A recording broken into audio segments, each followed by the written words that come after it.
You ask Tiger to solve. This deals with linear equations with one unknown. The final result is x equals 2/3. Let's solve it step by step. Simplify the expression. Group like terms.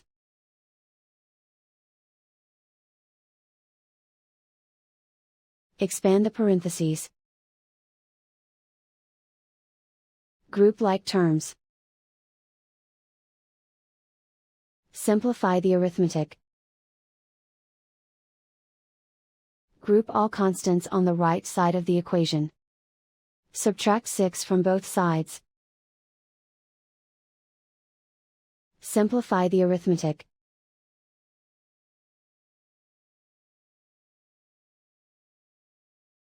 Isolate the x. Divide both sides by -9. Cancel out the negatives. Simplify the fraction. Cancel out the negatives. Find the greatest common factor of the numerator and denominator.